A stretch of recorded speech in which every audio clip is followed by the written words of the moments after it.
आज यमुनानगर जिला के अंदर 3 4 लेन हाईवे हैं, सारी सड़कें पक्की हो चुकी हैं। 24 घंटे हरियाणा की सरकार बिजली देने का काम कर रही है। कल एक आदमी भाटिया जगाधरी का खड्डा होने की वजह से कुत्ते को रोटी डाल रहा था, वो एक्सपायर हो। आप ये जितना भी जगाधरी का तिकोना पार्क है, मैं परसों वहां था, 2.5 3 फुट के खड्डों में पानी था। यमुना हमारी सड़ रही है, इतनी अच्छी यमुना थी हमारी। मैं तो ये कहता हूँ कि ये यमुनानगर जैसे शहर को नजर लगी जो माइग्रेटेड शहर था। आपके इस चैनल के माध्यम से खुली चुनौती देता हूं कि अपने 2004 से और 14 के कार्यकाल और 5 साल इनके भी पिछले 2000 से लेके कोई 5 बड़े कार्य जिला यमुनानगर के गिनवा दे तो मैं इनके सुशासन और इनके गवर्नेंस को मानूं। विकास हुआ है, बड़ा भारी विकास हुआ है, या तो मंत्रियों का हुआ है या नेताओं का हुआ है। फिर उसके बाद कांग्रेस की सरकार आई। कांग्रेस की सरकार ने यहाँ पे जो हमारा पूरे एशिया में प्लाईवुड था उसको खत्म करने का काम करा, और जो पूरा नमक छिड़का गया वो बीजेपी की सरकार में आके छिड़का गया। इनसे ये पूछे भी एक भी सड़क, ये सारे यमुनानगर के लोग खड़े, चाहे वो यमुनानगर से कुरुक्षेत्र के लिए, यमुनानगर से पंचकुला के लिए, यमुनानगर से यूपी के लिए, कहीं भी कोई भी सड़क ऐसी नहीं थी जिस पे आप आराम से जा सको। 8-8 घंटे 6-6 घंटे के जाम रहते थे। नमस्कार, डेली पोस्ट पंजाब हरियाणा हिमाचल देख रहे हैं आप। मैं हूं गौतम ठाकुर और आप सभी का स्वागत है 2024 का चौधरी कौन कार्यक्रम में। यह काफिला इस वक्त जो है वो चंडीगढ़ से निकला है और पूरे हरियाणा को कवर करने निकला है। पहला स्टॉपेज है यमुनानगर, क्योंकि कहते हैं कि शुरुआत कहीं से तो हो और जहां से भी हो बेहतरीन हो और दुरुस्त हो। तो यमुनानगर में इस वक्त जो है वो मुकाबला कहा जाए कि बहुत बेहतरीन, बहुत कड़ा। यहाँ पे एक मिनिस्टर है कंवरपाल गुर्जर, उनकी सीट जो है वो जरूर रही, और देखना यही है कि क्या एक बार फिर यानी कि तीसरी बार वो अपना परचम यानी कि भारतीय जनता पार्टी का परचम लहरा पाएंगे।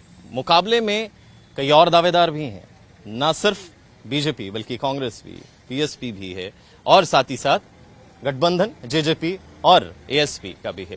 तो यहां पर हमारे साथ हमारे जो मेहमान हैं वो जुड़ चुके हैं, उनका तारुफ आपसे जरूर करवाएंगे। हमारे साथ भारतीय जनता पार्टी से हमारे साथ दीपक शर्मा जी हैं, आईएनएलडी से मिस्टर अश्विनी दत्ता जी जुड़ चुके हैं, कांग्रेस से मोहिंदर कुमार जी हैं हमारे साथ, नमस्कार आपका भी। जेजेपी से जरनैल सिंह जी हमारे साथ हैं, जरनैल जी हमारे साथ हैं, और ललित त्यागी जी भी हमारे साथ जुड़े हैं। सबसे पहले रुक करेंगे रजनी आपका, आप यहाँ जो है रिपोर्टिंग करती हैं, आप रोजाना इनसे मिलती हैं। स्थानीय मुद्दों की बात करें तो क्या स्थानीय मुद्दे हैं यहाँ? देखिए मैम, सबसे पहले जैसे आपने कहा कि औद्योगिक नगरी है, मेटल का बहुत बड़ा उद्योग है, प्लाईवुड का बहुत बड़ा उद्योग है, लेकिन पिछले कुछ समय से कुछ व्यापारी में ऐसा देखने को मिला था, जिस तरह से जैसे जीएसटी का था, कुछ ऐसा था, तो काफ़ी जो है प्लान भी हुआ है, हम कह सकते हैं।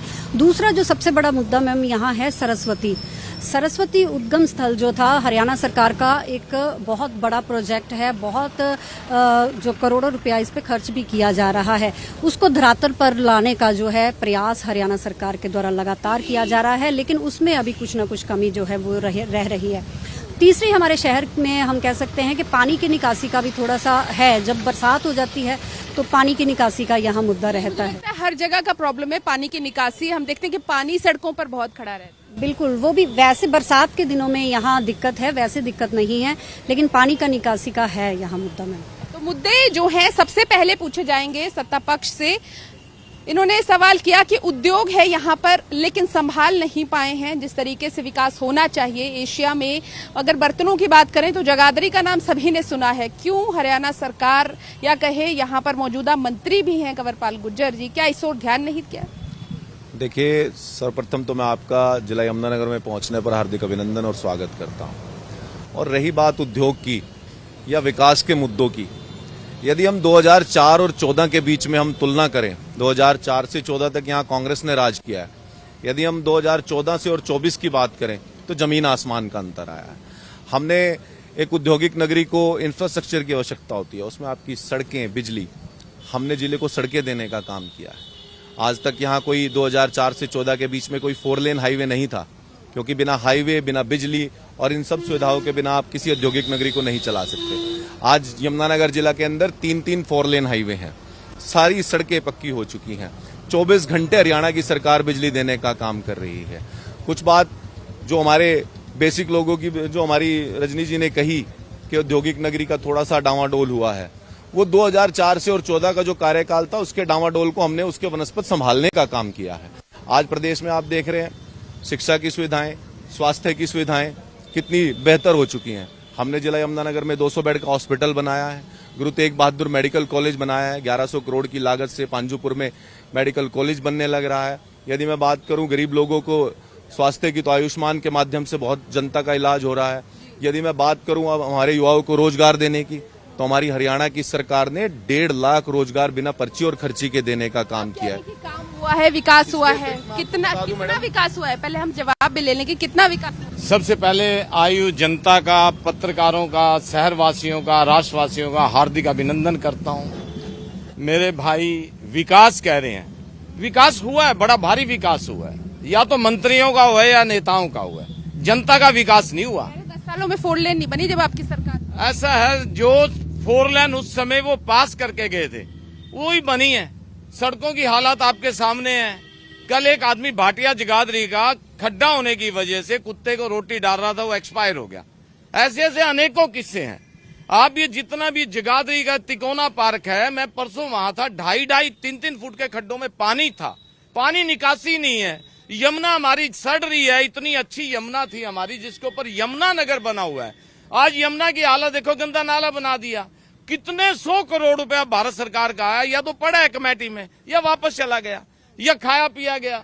अभी तक कुछ नहीं पता क्या हुआ है। बात करते हैं हॉस्पिटल की, हॉस्पिटल 105 करोड़ में बना है, लेकिन खाली हम दीवारों का क्या करेंगे? रोड टूट रही है, अंदर डॉक्टर नहीं है, अंदर दवाई नहीं है, अंदर मिलने वाला नहीं है, क्या करेंगे हम उसका? ये जितना भी विकास गिना रहे हैं ना, विकास हुआ है, मैं मानता हूँ। विकास हमारे मंत्री जी का बड़ा भारी हुआ है, विकास हमारे निगम मेयर का बड़ा भारी हुआ है, विकास इनके जो ये कार्यकर्ता उनका बड़ा भारी विकास हुआ है। हमारे दुकानदार लोगों की हालत देख लो, काम करने के लिए पैसा नहीं है, बेले बैठे हैं। इन्होंने ऑनलाइन ऑफलाइन, अच्छा एक सबसे बड़ा जो रहा है कि प्रॉपर्टी आईडी इन्होंने ला दी, 47 करोड़ रुपए उसको दे दिए जिसमें वासी कंपनी का था। कहाँ गए? आपके पास महेंद्र जी ना तो कोई 47 करोड़ का तथ्य है, ना आपके पास कोई और तथ्य है। आप मुझे तथ्य दिखाइए ना कि कौन से पेमेंट दिए हैं। जिस कंपनी ने ये गलत काम किया था उसको हरियाणा सरकार ने बैन किया हुआ है और उसकी सारी लगभग 75% पेमेंट भी रोकी हुई है। आप इस तरह निराधार और तथ्याधारित आरोप, अगर आपके पास तथ्य है तो बताइए। कोई ऐसे आरोप लगाने से कोई फायदा नहीं है। मैंने निगम मेयर में मैंने खुद अपनी प्रॉपर्टी आईडी दी, 15 बार देने के बाद 16वीं बार भी वापस आ गई। फिर मेरे को निगम के कमिश्नर साहब ने कहा, जी आपको एक आदमी देता हूं। बाबू जी, मैंने उस आदमी को मिलके बातचीत करके तब काम कराया। तो मेरे जैसे है ना, जो ओल्ड एज सीनियर एज लोग हैं, कितने तड़प रहे हैं आज भी। और माननीय हमारे जो पूरा मुख्यमंत्री थे, जो आजकल ऊर्जा मंत्री बन गए हैं। लेकिन इस बीच हरियाणा सरकार पर आरोप लगते हैं कि पोर्टल की सरकार है। पोर्टल पर क्या उनका जो है कहना है? क्योंकि क्षेत्रीय पार्टी का एक अपना ही जो है वो दबदबा रहता है, तो क्या कहते हैं Ashwini ji? Yamunanagar was carved in 47। ये अब्दुल्लापुर के नाम से जाना चाहता था और Abdullah was the name of the station master, right. Yamunanagar आज एक ऐसा खूबसूरत मिनी कॉस्मोपॉलिटन सिटी बन गया है जो गुड़गांव से मैच कर सकता था, बट अनफॉर्चुनेटली यमुनानगर ने बिल्कुल कुछ नहीं किया है। इससे सॉरी फेयर। आज यमुनानगर की हालत वो है, मैं तो ये कहता हूँ कि ये यमुनानगर जैसे शहर को नजर लगी जो माइग्रेटेड शहर था। तो जिम्मेदार किसे है? बीजेपी को, कांग्रेस को, या फिर आईएनएलडी भी जिम्मेदार? Government my dear friend, it is the government. जहाँ गवर्नेंस नहीं है, कहाँ है? आज Ballarpur industry which was the biggest paper industry of the country, आज बंद पड़ी है पिछले 4 सालों से, 5 सालों से, जिन्होंने हजारों करोड़ रुपए लोगों को देना, कोई सुनवाई नहीं है, कोई उठाने वाले ही नहीं सुनवाई। न सरकार है, न पत्रकार है, न कुछ है, न लेना न पत्रकार भी सवाल नहीं है। मैं बता रहा हूँ, I being the journalist, we remain in the journalism for 60 years, 60 years, since 52 till 2017 from Tribune, Hindustan Times, from your Delhi Post. But unfortunately Ballarpur industry बंद हो गई है। आज खत्म हो गया काम जी। जहां पर हजारों आदमी कार्यरत थे, आज वो खत्म कहाँ है? प्लाईवुड इंडस्ट्री जो 2002 8 अक्टूबर 2002 को 8 लाख रुपए दे के एक लाइसेंस दिए गए थे, 780 इंडस्ट्री थी। आज स्टैटिस्टिक नोट कर लीजिए, कहाँ है? आज तो 380 भी नहीं रहेगी, कोई पूछने वाला नहीं है। आप रोड की बात करते हैं, अभी आपने वापस जाना है यमुनानगर से लाडवा चले जाओ, आपको पता चल जाएगा। अगर भगवान ना करे ये हाईवे क्या कहते हैं हाईवे थोड़ा सा डैमेज हो जाए तो आप यमुनानगर से बाहर जा नहीं सकते। सितंबर 3 बजे आप 8 तारीख को फोन करोगे, मैं आपको यही जवाब दूंगा। हम लोगों की नर्व्स को जानते हैं, लोगों के सिस्टम को जानते हैं। तो जो सरकारें बाकी नहीं कर सकी वो आप कर देंगे? नहीं, किसी को आरोप लगाना भी अच्छी बात नहीं होती। जो पढ़े लिखे आदमी आरोप नहीं लगाते जब तक लॉजिक ना हो। लेकिन सवाल मेरा ये है कि लॉजिक है इंडस्ट्रीज को दोबारा रिवाइव करने का। आज 10-10 साल से मंत्री और लोग बैठे हैं, कहाँ है वो, कहाँ है? आज 2,37,000 वोट है यमुनानगर में। 70% भी वोट पोल होते तो 1,60,000 होगी, 65,000 वोट पोल होगी। आप देख लेना उसका स्टैटिस्टिक क्या है। दोनों साहिबान को, बाबूजी को भी और इनको भी आपके इस चैनल के माध्यम से खुली चुनौती देता हूं कि अपने 2004 से और 14 के कार्यकाल और 5 साल इनके भी पिछले 2000 से लेके कोई 5 बड़े कार्य जिला यमुनानगर के गिनवा दे तो मैं इनके सुशासन और इनके गवर्नेंस को मैं मानता आपको 10 कार्यक्रम बताऊं। गिनवाइए आप। 10 गिनवाओ और ये एक ना दें। या गिनवाओ आप, मैं 25 गिनवाओ। आप बताओ वेलफेयर स्कीम, वो गिनवाइए जो धरातल पर उतरे और कागजों में नहीं रहे। मैं सबको बोल रहा हूँ। वेलफेयर स्कीम थी, old age pension, handicap pension नहीं, हम है, ये जिला नहीं सारा सिस्टम हमने बोला कि औद्योगिक नगरी को खत्म कर दिया। आज- बताइए आज- कैसे आज किया हमने, प्लाईवुड इंडस्ट्री आप किसने बताइए दी? कैसे किया। आप प्लाईवुड 5 काम इंडस्ट्री गिनवाओ। किसने दी? प्लाईवुड इंडस्ट्री नहीं, किसने आप दी? 5 काम गिनवाओ ना बाबूजी अपने आज टाइम के। शहर को आपने कौन सा हॉस्पिटल बनवाया, कौन सा मेडिकल कॉलेज दिया आपने, क्या किया आपने, बताओ। 105 करोड़ का अस्पताल बना है। आप चले जाइए ना, कहाँ है सुपर स्पेशलिस्ट वहाँ पे, कहाँ है सुपर नहीं, आपके स्पेशलिस्ट? टाइम में कैसा था वो अरे बताइए कमाल ना। की बात है। आपके टाइम में आप तो 20 साल पुरानी बात कर रहे हो, बैठ के कहाँ से बात सुपर करना पड़ता स्पेशलिस्ट हैं? आज हमने 200 अरे। करोड़ की बिल्डिंग बना के खड़ी की है। बिल्डिंग बना दी। आप अपने समय में बिल्डिंग- बताइए ना। बिल्डिंग बनाई नहीं, है। आज नहीं, आपके समय में बिल्डिंग भी नहीं थी। बिल्डिंग बनाई है। मौजूदा सरकार तो आपकी है ना विकास? बिल्कुल, हम तो कह रहे हैं हमने मेडिकल कॉलेज देने का काम किया जिला यमुनानगर को, हमने सिविल हॉस्पिटल बनाने का काम किया, हमने जिले में 3-3 4 लेन बनाने का काम किया है, हमने ये सड़क जो आप सामने देख रहे हैं भी, कि खस्ता हालत मैडम ये सड़क इस पे रोज डेली एक्सीडेंट हुआ करते थे। आपके सामने 4 लेन बनने का काम हुआ है। ये वाली सड़क जो सबसे मुख्य सड़क हमारे शहर की है, ये हमारे राज में बनी है। बिलासपुर छछरौली हमारे राज में बनी है। रेलवे स्टेशन से लेकर अग्रसेन, आप कह रहे हो कि विकास के मुद्दे पर रिपीट करेंगे आप? ये मेरे साहिबान मित्तल साहब, अगर इनके मेयर ने इतना काम किया है तो मेयर का नाम बता दें आप अपने। ऐसा है। एक मिनट सुनो, मैं ये कह रहा हूँ इन्होंने काम किया ना इनके मेयर ने, तो नाम बताएं उसका। मोहिंदर जी जवाब जो दीजिए। मेयर था ना, एक मिनट, हाँ बताओ ना। उस जमाने में दीपक जो जी मेयर शांत। थे हमारे सुडल के, वो नाम काम क्या था उनका? पता ही नहीं है इनको, अपने मेयर का नाम नहीं पता। ये काम ही नहीं बता सकते। सुन तो लीजिए। मैडम मैं तब सुनूं जो मेरे सवाल का जवाब दे। अरे बता, सरोज वाला ना। अरे अश्वनी जी ने बताया है। उस जमाने में अपने मेयर का नाम नहीं पता, काम क्या बताएंगे? सरोज बालाजी थी, आप बताया ना। वो काम किया करती। मैं यही कहना चाह रहा हूँ उनको कि देखा जिस है। मेयर का नाम कांग्रेस ही नहीं जानते, वो काम क्या हाउस बताएंगे उनके? आप काम बताओ उनका मुझे। हाउस टैक्स है, आज हाउस टैक्स के साथ इन्होंने गार्बेज टैक्स अरे। जोड़ दिया। गार्बेज काम ही कैसे बताएंगे? गार्बेज टैक्स के साथ इन्होंने जोड़ दिया अब डेवलपमेंट चार्जेस। अगर घर में एक अरे बूढ़ा कांग्रेस बूढ़ी की है, घर में उसके बाद बच्चे नहीं है, तो वो कहाँ से इनको 2-2 लाख रुपए डेवलपमेंट चार्जेस देंगे? और 3 साल बाद अगर ये डेवलपमेंट चार्जेस नहीं दे पाए, हो गया। 5 काम पूछिए इनसे अपने 3 राज्य साल के। बाद, आते हैं, 5 काम पर भी आते हैं। 5 काम 3 साल बाद ये मोहिंदर जी, मैं बता रहा हूँ ना यार। मोहिंदर जी, ओके पूजा जी शांत। मोहिंदर जी, जरनैल सिंह जी के पास आएंगे। पूजा जी, यमुनानगर का पूरे हरियाणा की जनता अगर 3 साल डेवलपमेंट चार्जेस नहीं दे पाई तो वो मकान दुकान सब निगम के हो जाएंगे बीजेपी वालों की। ठीक है, ठीक है। जरनैल सिंह जी भी हमारे साथ हैं, बड़ी देर से जो है वो बड़ी ही शांति से सुन रहे हैं। जरनैल जी, आपके पास आएंगे गौतम अभी जी, और भी आपको सुन लीजिए। डेली न्यूज के सभी दर्शकों को मेरी तरफ से नमस्कार और आपका बहुत बहुत धन्यवाद कि आप शहर की आवाज उठाने के लिए यहाँ पर पहुंचे हैं। इसके लिए मैं आपका बहुत बहुत धन्यवाद करता हूँ। हम गठबंधन सरकार में रहे जिसमें हमारे नेता ने मिल करके भरपूर विकास करने का काम किया।